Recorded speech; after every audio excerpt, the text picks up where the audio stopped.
दोस्तों नमस्कार। राजनीति भी अजीब सी चीज़ है।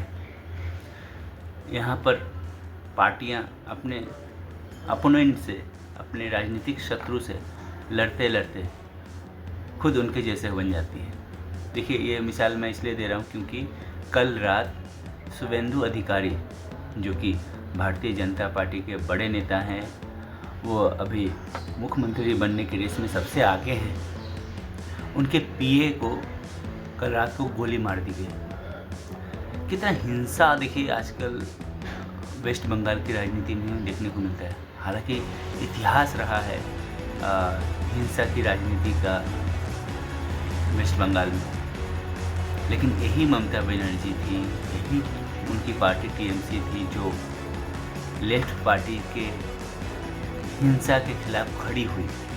वो खूब लड़ी, मर्दानी वाली बात दिखाया था उन्होंने 90s के दशक में, 97 में जब उन्होंने अपनी पार्टी बनाई और बहुत सी लड़ाइयाँ लड़ी कोलकाता के सड़कों पर ह्यूमन राइट्स के लिए, लोकतांत्रिक अधिकार के लिए।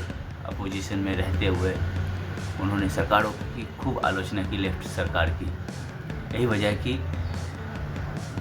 लेफ्ट की हिंसा की राजनीति का विरोध करते करते उनकी छवि ऊपर बढ़ती गई इन डायनेमिक वे, और परिणाम अंततः ये हुआ कि नंदीग्राम हिंसा आपको याद हो, उसके बाद से लेफ्ट को अपनी सरकार ही गंवानी पड़ी। और आज आलम यह है कि दे रिड्यूस टू जीरो, कोई नहीं पूछता लेफ्ट को। लेकिन ममता बनर्जी को क्या हो गया?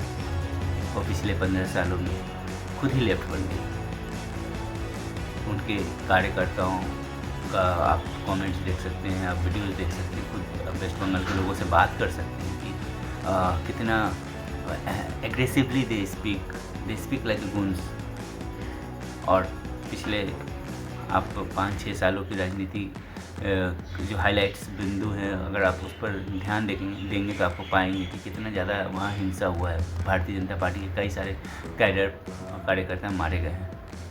मैं ये नहीं कहता कि पीए के मर्डर के पीछे टीएमसी का हाथ होगा, लेकिन जिस प्रकार से ममता बनर्जी प्रोवोकेटिव बातें कर रही हैं पिछले, जब से वो चुनाव हारी हैं कि मैं रिजाइन नहीं दूंगी, बीजेपी ने ये किया है, इलेक्शन कमीशन ने वो किया है, सब ठीक है अपनी जगह पर आप अगर आप चुनाव हार जाते हैं डेमोक्रेटिक सेटअप में, तो आपको मर्यादा पूर्वक अपना गद्दी छोड़ना पड़ता है। This is all about setup. यहाँ पर रिजाइन ना देने की कोई बात ही नहीं होती है। आप संविधान के ऊपर नहीं हो सकते हैं, आप एक सिस्टम के ऊपर नहीं हो सकते हैं, आप आलोचना कीजिए। तो ऐसे में आप भड़का ही रहे हैं अपने कार्यकर्ताओं को।